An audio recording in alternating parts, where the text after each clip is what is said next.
परवर्ती खबर पुराणा अपार्टमेंट बिक्री प्रक्रिया सहज कले राज्य सरकार। ओडिशा सरकार पुराणा अपार्टमेंट गुड़िकर पुनः बिक्री प्रक्रिया को सरल करिसेंती।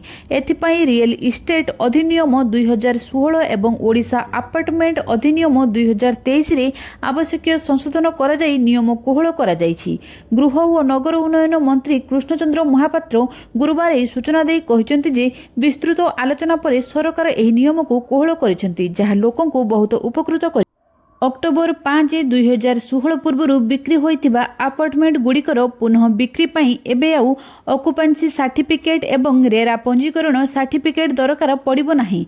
पुराणा अपार्टमेंट मालिक माने एबे केवल संपत्तिर पुनः बिक्री समय रे पुराणा ट्रांसफर दलिल किंबा पंजीकृत बिक्री दलिल दाखल करिवे।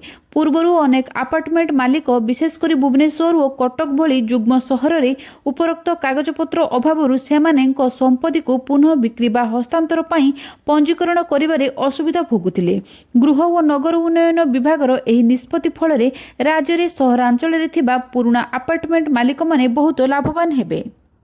खबर 8th पे कमिशन को नहीं आसिला नुआ अपडेट। सरकारी कर्मचारी एवं पेंशन भोगी एक खुशी खबर। केंद्र सरकार नवेम्बर 2025 रे 8th पे कमिशन गठन करथिले एवं एहार संदर्भ रे शर्तावली को अनुमोदन करथिले।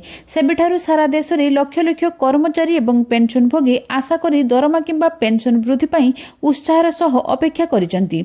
सरकार 8th पे कमिशन को एहार रिपोर्ट दाखल करबा पाई 18 मास समय दैछंती।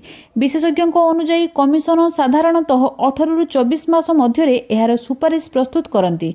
जदि कमिशन समय वृद्धि चाहती तेबे प्रक्रिया 2 वर्ष पर्यंत समय नहीं पारे। वर्तमान तथ्य संग्रहर एक बड़ अंश समाप्ति होइछि, अर्थात काम द्रुत गति रे चली। वेतन कमिशनर सुपारिश कार्यकारी करने को सरकार को 1 रु 2 वर्ष समय लगे।